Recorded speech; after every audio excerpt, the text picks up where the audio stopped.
Hello, hello les amis, bienvenue. Nous voici pour entamer ensemble un nouveau trimestre, le deuxième de cette année 2024, dont le sujet, ça sera le grand conflit. Avant de parler de sujet général et de sujet en particulier pour cette journée, je voudrais juste te dire que, voilà, si tu passes par des moments compliqués, difficiles, nous sommes tous dans le même bateau. La vie ici-bas n'est pas simple, mais avec la grâce de Dieu, cette confiance, cette paix qu'il nous donne quand nous avons cette connexion directe avec lui, ça n'a pas de prix et ça nous aide énormément. Si jamais tu es découragé dans la foi, si tu t'es un petit peu refroidi, éloigné de la foi, de l'église, des frères et sœurs, je te, ouais, je, je t'anime, je te conseille de reprendre contact avec Dieu, avec l'église.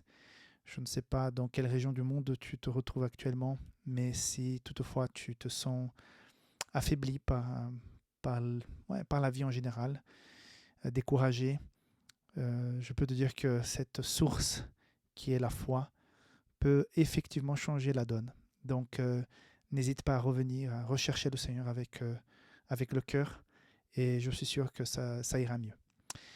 Nous voulons faire en sorte que cette leçon, le grand conflit, puisse nous aider à comprendre la situation dans laquelle nous nous retrouvons. Il y a un grand conflit qui a lieu en ce moment. Ce n'est pas en Ukraine ni en Palestine. C'est un conflit dramatique qui se joue dans ton cœur, dans mon cœur. Un conflit qui, oui, on voit dans ce qui se passe dans la société en général, on voit dans l'histoire, mais on voit aussi chaque jour qu'on se réveille, on se souvient peut-être des choses de la veille, et parfois on n'est pas fier, on n'est pas content, on n'est pas satisfait. Voilà, c'est le grand conflit dans lequel nous sommes tous impliqués. Et la leçon, ce trimestre, va nous aider à voir ce fil rouge qui traverse toute l'histoire du grand conflit dès le début de la naissance du péché. Il est question surtout dans cette semaine l'origine du mal, jusqu'à la fin quand la nouvelle Jérusalem vient s'installer sur cette terre après le millénaire, quand toute cette terre sera complètement renouvelée, nettoyée, euh, vraiment complètement purifiée pour qu'on puisse vivre ici pour l'éternité. Donc voilà, entre le démarrage du péché et la purification de la terre et de tout l'univers du péché, il y a un conflit et nous sommes impliqués.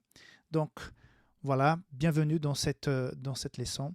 Pour le sabbat, justement, cette semaine, le titre, c'est la guerre derrière toutes les guerres. Et pour ce sabbat, nous entamons justement avec ce conflit dans le ciel. Le verset à mémoriser, c'est Apocalypse 12, 7, 8. Il y a eu guerre dans le ciel. Michel et ses anges combattirent contre le dragon. Et le dragon et ses anges combattirent, mais ils ne furent pas les plus forts et leur place ne fut plus trouvée dans le ciel.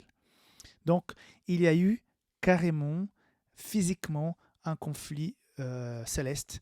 On ne sait pas dans quelle dimension, mais s'il y a eu expulsion, si Satan et ses anges ne pouvaient plus se déplacer et être présents au ciel, c'est qu'à quelque part, physiquement, il y a eu un éloignement. Okay. Qu'est-ce que la leçon de cette introduction de la leçon de cette semaine nous apprend? Tout d'abord, que l'origine du mal n'est pas quand Ève a accepté de manger de ce fruit. L'origine du péché est un petit peu avant, quand dans le cœur de Lucifer, on va voir ça plus en détail demain, quand le cœur de Lucifer a accueilli pour la première fois la graine du péché. Quand cette graine est apparue dans son cœur, c'est un mystère. Okay, c'est un mystère. Aucun pasteur, aucun théologien pourra expliquer d'où ça vient. J'aurai deux questions à Dieu quand je serai au ciel. Je voudrais bien qu'il m'explique comment ça fonctionne la Trinité. Je crois à la Trinité, je crois au Saint-Esprit, je crois à Jésus, à Dieu, tout ça. Mais comment trois peuvent être un? Dans ma tête d'être humain cartésienne, je n'arrive pas à comprendre comment trois peuvent être un et en même temps ils sont trois. Voilà, Dieu va m'expliquer ça. Et autre chose que je vais demander est d'où ça vient, cette graine du péché dans le cœur d'un être dans un monde parfait. Comment cela a pu avoir lieu? L'explication, elle est assez, on va dire, c'est pas simple, mais claire. C'est l'amour et la liberté qui va avec l'amour, qui a permis qu'un être parfait puisse choisir autrement. C'était tellement évident, tellement clair pour tous que la louange, l'adoration à Dieu, ce Dieu 100% amour, était la meilleure chose qui soit. Mais cet amour donne aussi de la totale liberté à que quelqu'un pense autrement. Et c'est justement ce qui s'est passé. Satan a commencé à penser à lui. Il a centré ses pensées sur lui. Et c'était le début de l'entrée du péché dans ce que nous avons et nous vivons actuellement. Ça, c'est la racine du mal. Et automatiquement, avec cette compréhension, on comprend aussi d'où viennent les souffrances, les injustices. Je suis sûr que tu peux faire une liste de plein d'injustices que tu as subies dans ta vie. Et peut-être des choses, des tendances que tu as, des décisions que tu as prises de ne pas faire telle chose. Et finalement, comme Paul le dit en Romains 7, on finit pour le refaire, quoi. Donc, pourquoi tout ça? L'origine, elle est là, dans cette petite graine qui est née, qui a été accueillie, qui a été nourrie pour qu'elle devienne à quelque part quelque chose de très mauvais, au point d'entraîner non seulement Lucifer comme un tiers des anges. Nous allons revenir en détail. Hein. On comprend aussi que Dieu est 100% amour. Hein. Donc, il a plaidé avec Lucifer. D'ailleurs, la leçon de ce trimestre, elle se base sur le premier chapitre de Patriarche et Prophète, surtout la leçon numéro 1, et après toutes les autres leçons. Donc, j'ai relu le chapitre 1 de Patriarche et Prophète, mais elle se base aussi, notamment de la semaine 2 jusqu'à la dernière semaine, sur la tragédie des siècles. Donc, je vous recommande vivement de lire le premier chapitre de Patriarche et Prophète et la tragédie des siècles pendant ce trimestre pour bien suivre la leçon de l'école du sabbat. Donc on voit que Dieu est essentiellement amour, 100% amour. Et dans cet amour, il y a donc la liberté. Mais Satan n'a pas fait son choix tout seul dans un coin sans que personne ne le sache. Dieu le savait, a essayé de le convaincre, de le persuader que ce n'était pas le meilleur choix. Le Patriarche et Prophète parle d'une rencontre, d'un moment où Dieu parle, invite, explique. Il y a même ce moment où Lucifer se dit oui, j'ai tort, et il revient dans l'adoration, il revient avec les autres anges à chanter, à louer Dieu. Mais voilà, ça refait surface après ces idées de grandeur, d'égoïsme.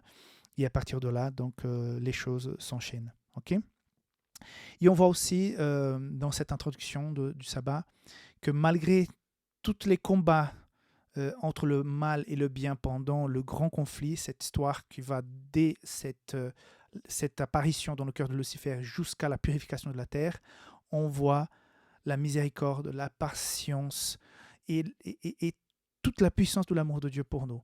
Il a fait tout pour nous sauver, sur toute la lignée de l'histoire. Donc, on peut se poser des questions. Pourquoi Dieu n'a pas détruit automatiquement Lucifer dès le premier moment qu'il a constaté qu'il y a quelque chose qui n'allait pas dans son cœur?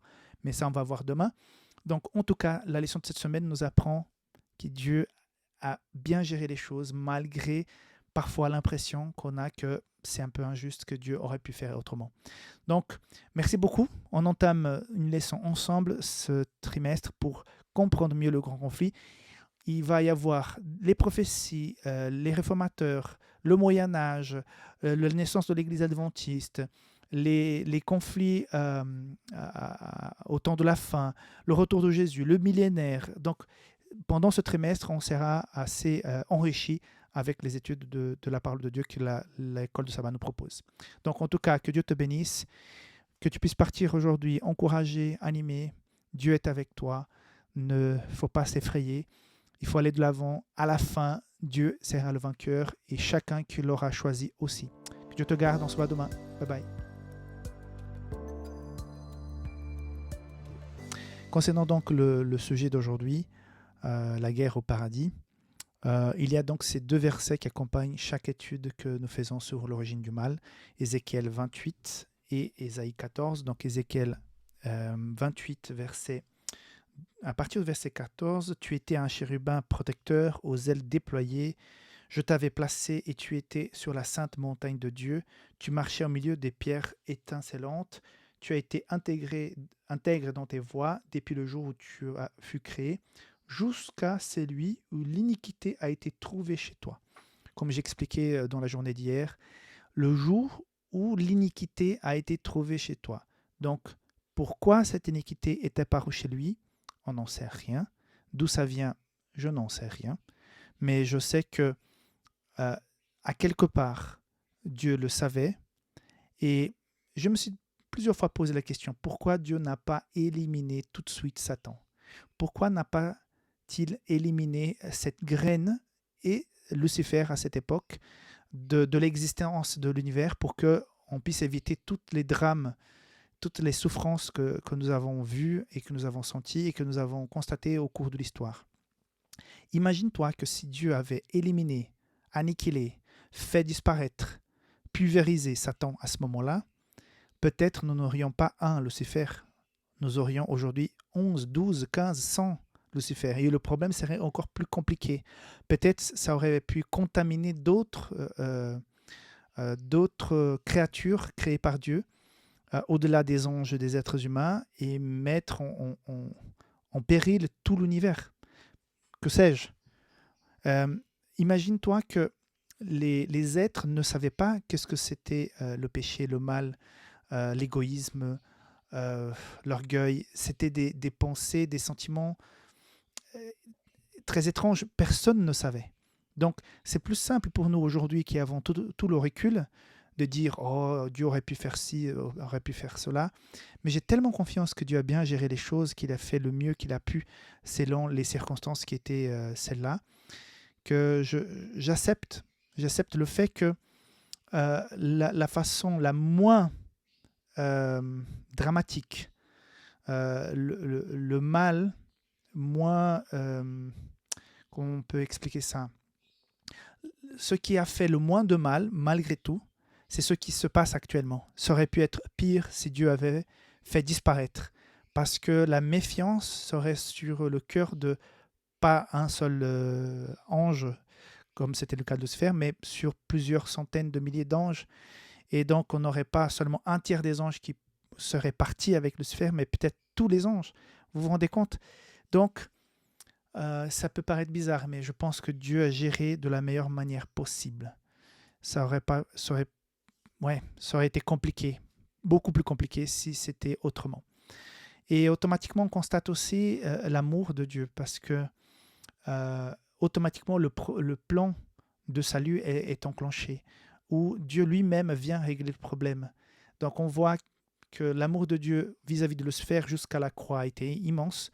Comme j'ai mentionné, donc Patriarche et Prophète commente que Dieu a donné plusieurs chances et a fait des invitations, même publiquement, pour que Lucifer puisse revenir. Il n'a pas accepté. Voilà, à partir de verset 12, Ésaïe 14, « Te voilà tombé du ciel, astre brillant, fils de l'aurore, tu étais abattu à terre, toi le vainqueur des nations, tu disais dans ton cœur, je monterai au ciel, j'élèverai mon trône au-dessus des étoiles de Dieu. » Il va continuer, « Je monterai sur le sommet des nuées, je serai semblable au Très-Haut, verset 14. » Donc, le projet de Satan était d'être au-dessus de Dieu, d'être vraiment non seulement à côté de lui, mais au-dessus de lui, à sa place, carrément. Donc, toute cette intention était bien connue de Dieu, mais il a permis que cela pousse. À quelque part, ça me fait penser un peu à la parabole de l'ivraie, où le maître dit, mais il faut laisser pousser les deux ensemble, et seulement quand ils seront grands, on pourra séparer les bons des méchants. Donc, tant que Satan n'a pas montré ouvertement à quoi il jouait, Dieu ne pouvait pas faire pleinement justice. Le jour où Dieu fera disparaître le mal et toutes les personnes qui sont accrochées, aucun être de tout l'univers va mettre en question la décision de Dieu, parce qu'il a été vraiment patient, il a laissé pousser les choses pour qu'il n'y ait aucun doute concernant cette action de destruction qui sera l'application de la justice de Dieu, qui sera une bénédiction. Jamais auparavant, je pense, que la destruction de quelque chose sera aussi positive que celle où Dieu mettra fin au péché. Dieu ne voudra pas détruire qui que ce soit. Ce n'est pas dans les projets de Dieu de détruire l'être humain. Par contre, le péché, oui. Le péché doit s'arrêter. Et si l'être humain reste attaché au péché, malheureusement, le jour où le péché est détruit, l'être humain qui a choisi d'y rester attaché le sera aussi. Ok, ça peut être un peu dur, mais je ne veux pas arriver au ciel et découvrir qu'on redémarre la même chose, que le péché est toujours présent et que, rebelote, on est à nouveau contaminé par le péché et on va à nouveau souffrir. Non, il faut que ça soit réglé une fois pour toutes et ça sera réglé quand effectivement le péché, le mal sera complètement banni de cette terre. Donc, encore une fois, je rappelle la patience de Dieu avec Lucifer, la patience de Dieu avec les anges, la patience de Dieu avec l'être humain qui a été contaminé, on va voir à partir de demain, qui a été contaminé par le péché, la patience qu'il a eue avec les êtres humains, génération après génération, la patience qu'il a avec toi aujourd'hui, avec moi aujourd'hui. On est conscient, on a pris notre décision, mais même avec ça, parfois, on dérape, on prend des virages qu'on ne devrait pas le prendre. Donc Dieu a beaucoup de patience. Donc si Dieu a eu toute cette patience avec Lucifer, avec les autres anges, il a aussi cette patience avec toi et avec moi. Donc si tu ressens encore cet appel du Saint-Esprit dans ton cœur pour revenir, pour demander pardon, pour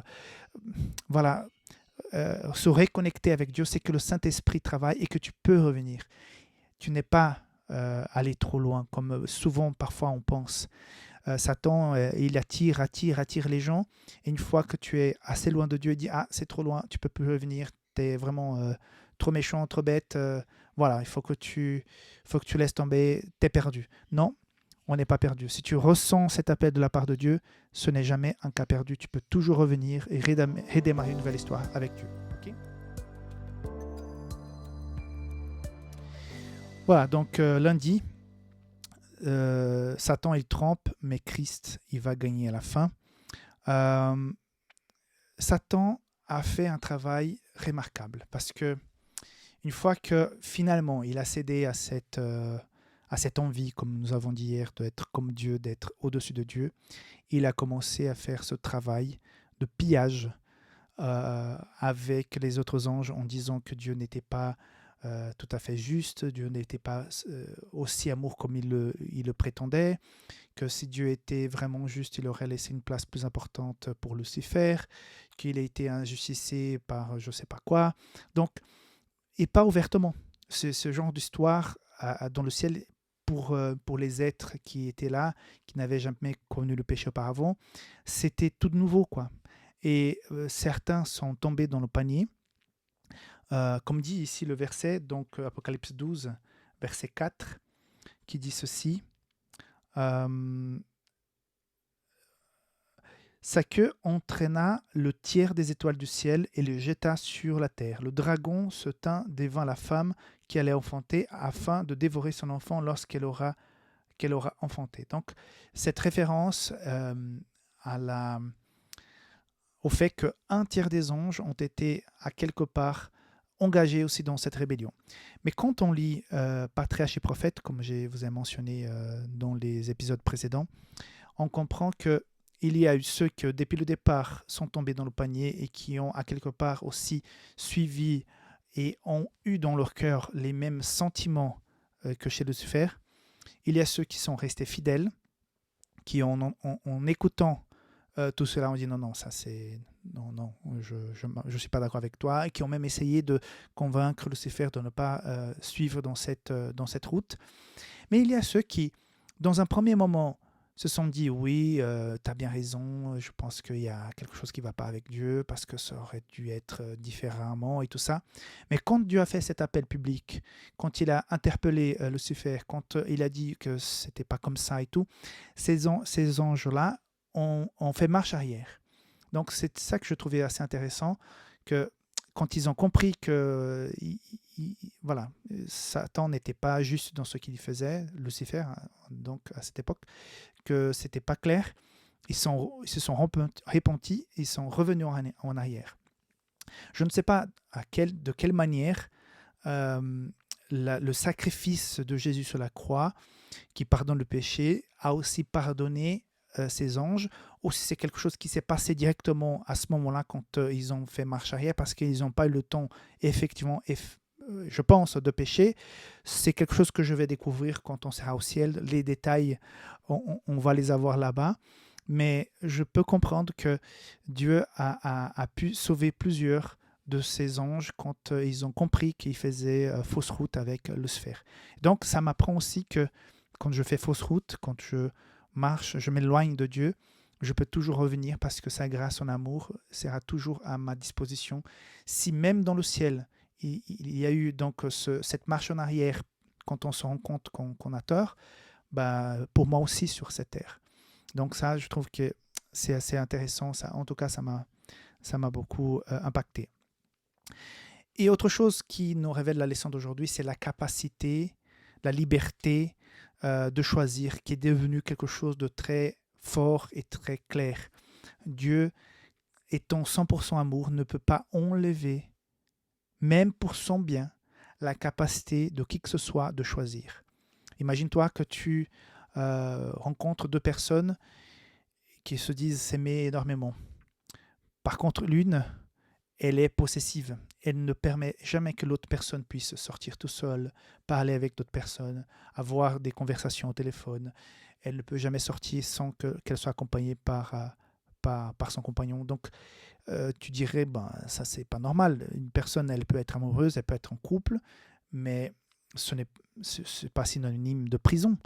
Donc, j'ai déjà eu des cas comme ça où la personne était complètement étouffée. Et ce n'est pas l'amour, c'est maladif.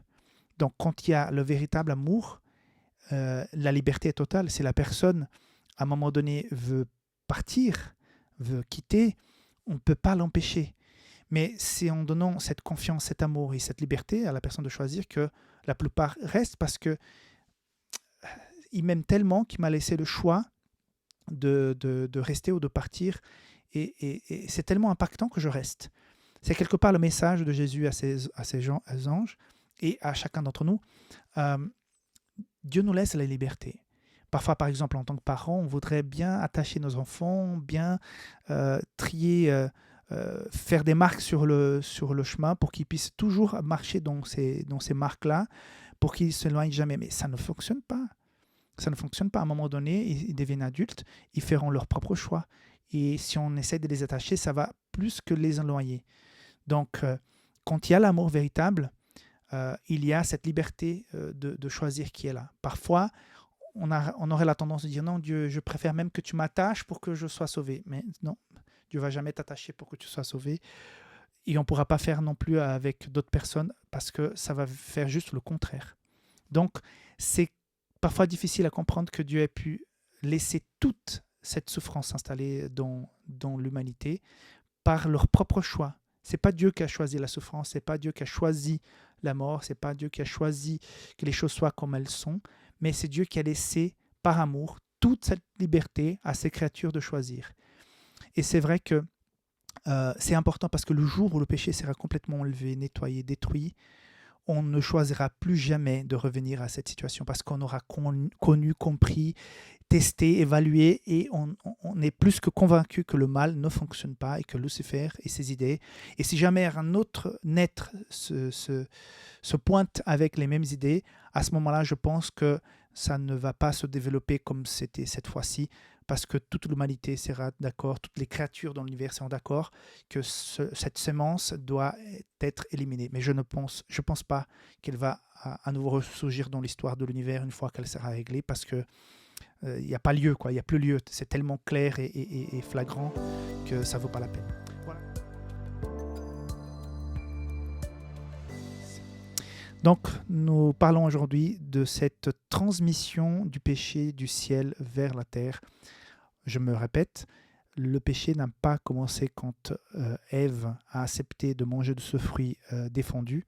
Le péché a bien commencé dans le ciel, mais il y a eu ce moment de transmission. Et c'est justement ça qu'on va lire dans Genèse 3, à partir du verset numéro 1. Le serpent était le plus rusé de tous les animaux des champs que l'Éternel Dieu avait fait. Il a dit à la femme, Dieu a-t-il réellement dit, vous ne mangerez pas de tous les arbres du jardin ? La femme répondit au serpent, nous mangerons du fruit des arbres du jardin, Mais quant au fruit de l'arbre qui est au milieu du jardin, Dieu avait dit, vous n'en mangerez point et vous n'y toucherez point, de peur que vous ne mouriez. Alors le serpent dit à la femme, vous ne mourrez point, mais Dieu sait que le jour où vous en mangerez, vos yeux s'ouvriront et que vous serez comme Dieu, connaissant le bien et le mal. On voit ici dans ces quelques versets le stratagème de Satan quand il s'approche, même aujourd'hui, quand il s'approche de toi et de moi pour nous parler, pour nous proposer des choses qui sont contraires aux valeurs de Dieu. Donc, il vient jamais face découvert, c'est toujours en voilé qu'il se présente, il se déguise en toutes sortes de choses qui peuvent plus ou moins se justifier et toujours nous proposons voilà, d'aller plus loin, de voir autrement. Je suis tout à fait d'accord que parfois il faut qu'on sorte de l'ordinaire pour grandir, mais là je parle des valeurs. Et les valeurs sont inchangeables. On ne peut pas toucher aux valeurs de la parole de Dieu. Ils sont applicables à toute époque, à toutes circonstances. Mais justement, les valeurs, parfois, seront ébranlées par ces propositions. Ici, on voit bien qu'il se cache derrière cette image du serpent, qui met en doute la parole de Dieu, qu'il propose d'aller plus loin, qu'il propose de devenir plus sage, plus grand, plus important, plus connu, avec plus d'argent. Voilà, il y a toutes sortes de rusées pour que la personne puisse faire des mauvais choix. Donc, on constate que ce qui s'est passé à ce moment-là a été d'une gravité inouïe parce que nous avons tous été contaminés à la suite de ça. Parce que une fois que le premier couple accepte donc cette proposition, le péché va entacher leur vie et la vie de tous les descendants qui vont venir. Ça peut pas être vraiment injuste parce que nous n'avons pas demandé à naître et nous n'avons pas demandé à être des pécheurs. Mais voilà que c'est génétiquement, c'est notre héritage qu'on reçoit à chaque fois qu'il y a une naissance. Mais malheureusement, ça ne pouvait pas être autrement. On ne pourrait pas nous naître et attendre un moment pour pouvoir choisir entre le bien et le mal. Ça a été malheureusement une contamination depuis la genèse de la chose. Mais ce qui est intéressant, c'est que nous avons la possibilité de connaître cet appel pour qu'on puisse choisir ce qui est bien, qu'on a l'opportunité de vivre une relation avec Dieu et faire des bons choix et de vivre selon ses valeurs pour qu'à la fin, on puisse vivre effectivement la vraie vie que Dieu avait planifiée pour nous. Parce que ce que nous avions en Éden avant l'entrée du péché, c'est ce que Dieu prépare pour nous une fois que la terre sera purifiée. Donc, on va revenir à ce stade. Donc, c'est comme ça. On ne peut pas faire autrement. Nous sommes nés avec cet héritage. Mais le plus important, c'est que l'amour de Dieu, son engagement pour nous sauver, son sacrifice pour nous et ses promesses et toutes ces prophéties qui nous montrent un peu, qui dirigent l'histoire, qui s'accomplissent régulièrement, montrent que ce problème va être réglé. Et quand on sera sauvé, quand on serait avec Dieu pour la vie éternelle, on regardera en arrière, on dira « Ouf, c'était tellement peu comparé à ce que j'ai maintenant.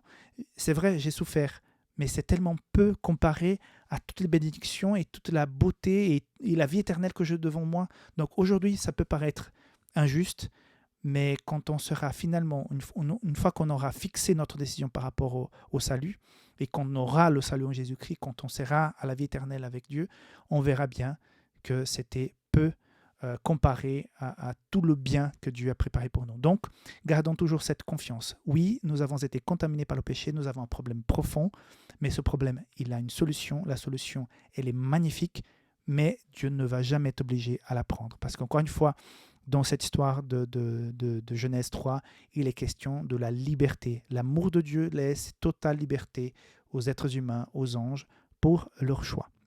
Ok. Une autre conséquence universelle, conséquence du péché, c'est l'impact universel du péché. C'est vrai que même les animaux, la nature, tout être humain et tout être vivant a été impacté par le péché. Donc, non seulement nous, êtres humains, on souffre, mais aussi les animaux, la nature. Et je suis content que quand tout ça sera renouvelé, on aura à nouveau une belle nature, une belle existence avec les animaux, comme dit la Bible, qu'il y aura des animaux au ciel et tout ça, où il n'y aura plus jamais de péché. Et voilà cette image que j'ai eue quand j'ai connu l'évangile, d'être à côté d'un lion, à côté d'un léopard et pouvoir le caresser comme si c'était un petit chat. ça m'enchante aussi. Donc voilà, il y a quelque chose de beau, de grand qui nous attend.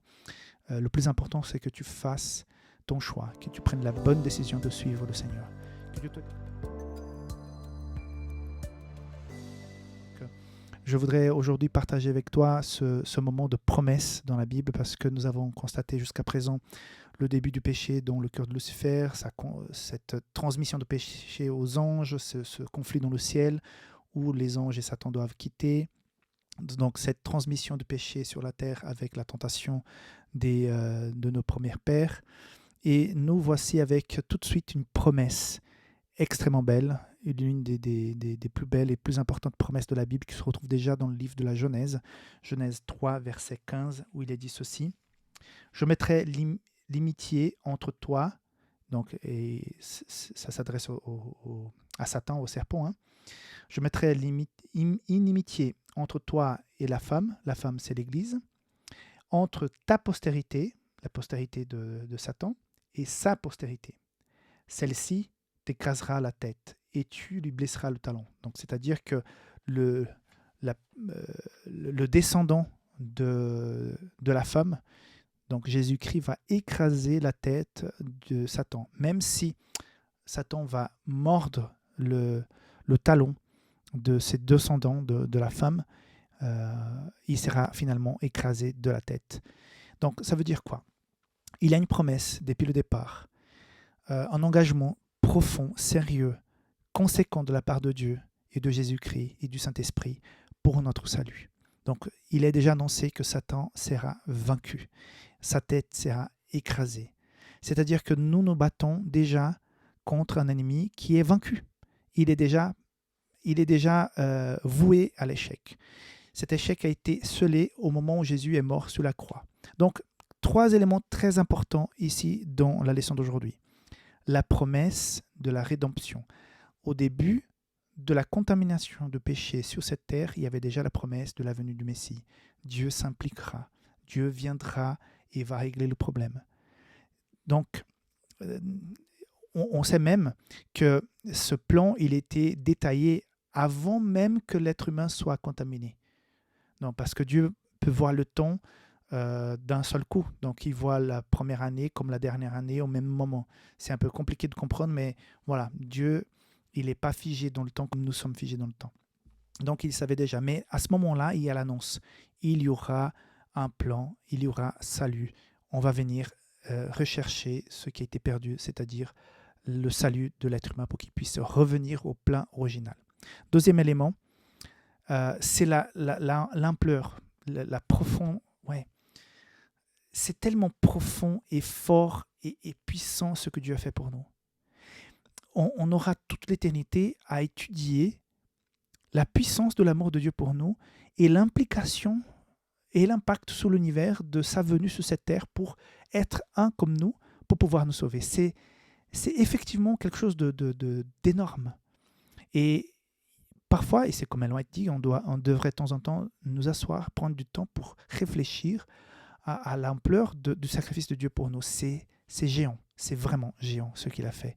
Donc, c'est un Dieu qui t'aime énormément et pour chaque personne qui existe sur cette terre, qui a existé, qui va exister, pour chacune de ces personnes, il a pensé à ces personnes de façon individuelle. Donc, il a pensé à toi, il a pensé à moi. Quand Jésus était sur cette croix, quand il a passé par cette souffrance, cet abandon, le péché qui l'a séparé du Père, c'est pour ça qu'il va mourir. Donc, c'est cette explosion de son corps due à la séparation entre son Père et lui, et le poids du péché qui tombe sur lui.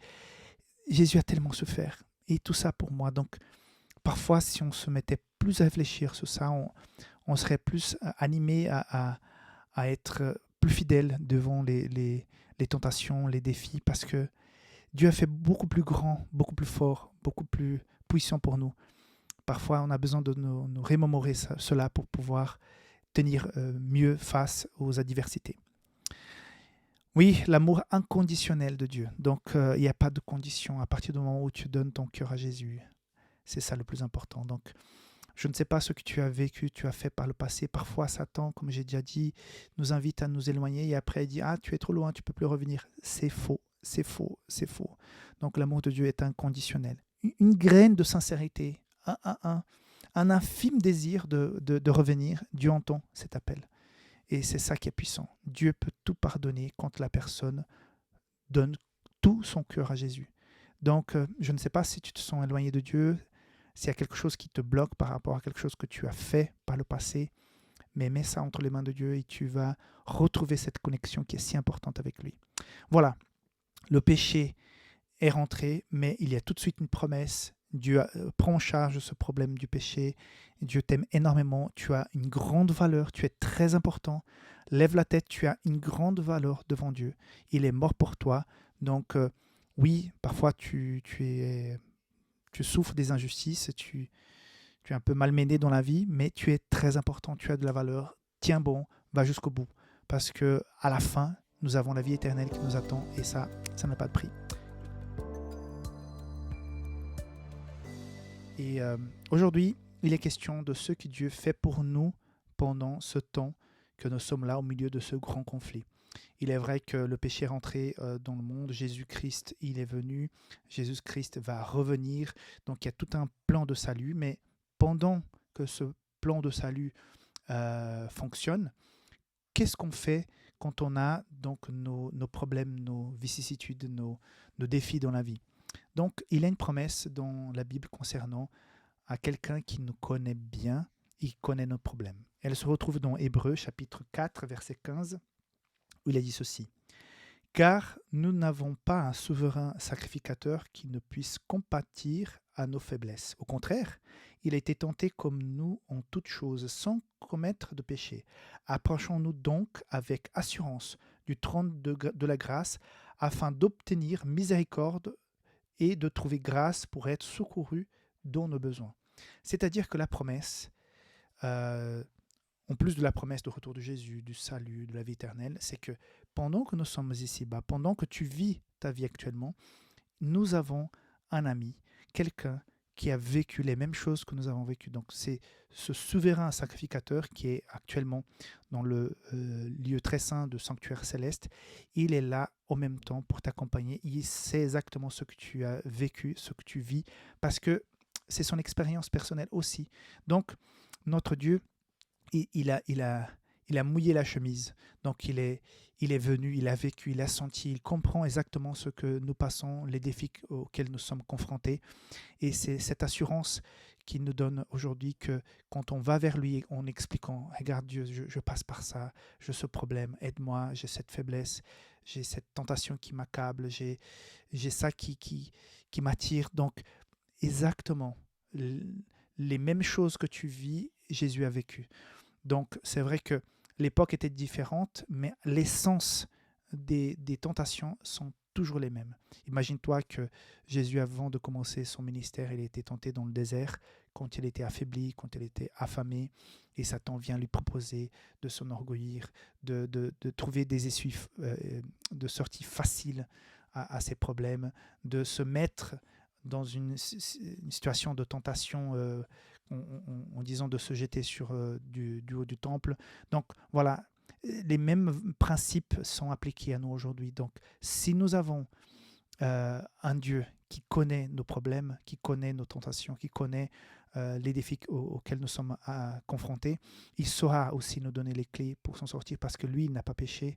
Donc il pourra aussi nous donner cette force pour éviter cette souffrance inutile parfois quand on cède à la tentation. Autre chose que j'ai retrouvé dans la leçon d'aujourd'hui, c'est ce désir ardent de la part de Dieu.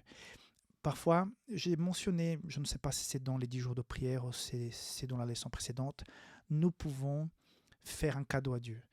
Notre consécration, notre communion, notre décision de l'adorer, c'est le plus beau cadeau qu'on puisse donner à Dieu. Donc, quand on lui dit « Seigneur, prends ma vie, elle t'appartient, je ne suis plus à moi-même, je suis à toi, je te donne tout », ça, je pense que c'est le plus beau cadeau qu'on puisse donner à Dieu. À savoir que son sacrifice, le sacrifice de Jésus, encore une fois, on veut la chandelle parce que, encore une fois, la personne s'est retournée de ses mauvaises voies. Ainsi comme les anges qui, au départ, ont tergiversé et ont failli tomber dans le poignet de Satan, on fait marche arrière. De la même façon, je pense que Dieu se réjouit quand nous faisons marche arrière et quand on lui demande de nous pardonner, de nous donner la force, de nous conseiller, de nous accompagner, de nous fortifier. Ça, c'est la meilleure chose que Dieu puisse entendre d'un enfant. Donc je te conseille, je t'invite à faire toujours cet appel pour que Dieu puisse être à côté de toi devant les défis de la vie. Okay. Aujourd'hui, dernier jour de la semaine, nous avons plusieurs points qui ont été abordés dans la semaine. Je ne vais pas repasser tous ces points, mais je voudrais revenir sur la mort de Jésus et l'implication concernant ce conflit entre Satan et Dieu. Quand Jésus est sur la croix, que finalement il meurt sur la croix, à partir de ce moment-là, Satan ne peut plus revenir en arrière. J'imagine, par exemple, que pendant l'histoire, avant le sacrifice de Jésus, Satan, disons, puisse se repentir et revenir en arrière. J'imagine que Dieu, de toute façon, aurait envoyé Jésus, que Jésus serait de toute façon sacrifié, pas sur une croix comme il a été, mais peut-être sur l'autel du temple par le souverain sacrificateur à ce moment-là, en guise du pardon du péché. Et Satan, entre guillemets, serait aussi là pour recevoir donc ce pardon grâce à ce sacrifice. Donc c'est toute une hypothèse personnelle de Rickson, ok, mais j'imagine que cela aurait eu lieu. Mais à partir du moment où Jésus est mort, c'était donc révélé à tout l'univers la profondeur et l'ampleur des conséquences du péché. À partir de ce moment-là, l'univers tout en entier sait que Dieu a fait le meilleur choix en attendant que tout le monde puisse comprendre que Satan et ses plans, ce n'était pas la bonne décision. Donc, cela aussi va permettre que plus jamais de la vie, le mal puisse refaire surface.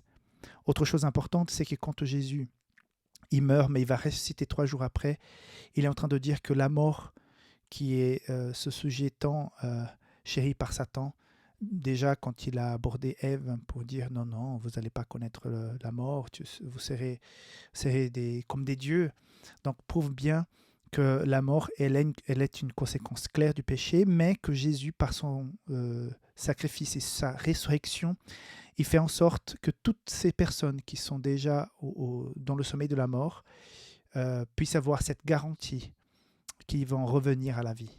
Donc, c'est une garantie même pour toi et pour moi. Je ne sais pas si on sera là quand Jésus reviendra, j'espère, mais si jamais nous entrons dans le sommeil de la mort avant le retour de Jésus, je suis tout à fait reconnaissant à Dieu d'avoir cette promesse que si Jésus est ressuscité, si j'ai donné ma vie à Jésus, je serai aussi ressuscité. Donc c'est un garant qui nous dit, voilà, ne vous inquiétez pas, je vais vous faire revenir à la vie. Et cette promesse, elle est importante. Peut-être pour un jeune, pour un adolescent, ça n'a pas le même impact, mais quand on est face à une maladie, on est face à l'âge, on pense de plus en plus à la mort.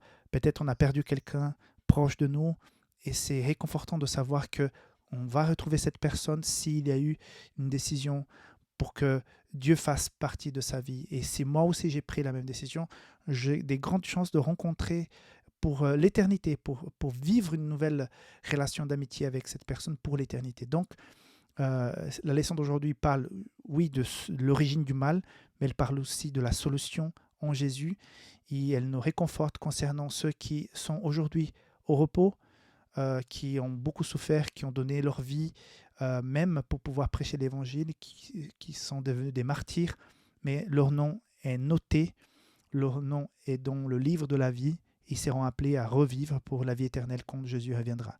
Et c'est la même chose pour chacun d'entre nous. Donc j'espère que tu puisses avoir cette confiance.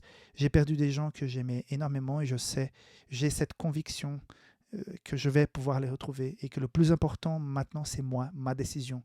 Qu'est-ce que je décide chaque jour vis-à-vis de la foi, de Jésus, des valeurs de la parole de Dieu? Est-ce que je décide régulièrement de le suivre, de faire en sorte qu'il soit le premier dans ma vie? C'est ça le point central. Que Dieu te bénisse, que tu puisses aller te retrouver si tu peux avec tes frères et sœurs de l'Église demain et que cette journée de sabbat soit une journée vraiment bénie. Que Dieu te garde. On se voit la semaine prochaine pour la deuxième semaine au nom de Jésus. Hein. Bye bye.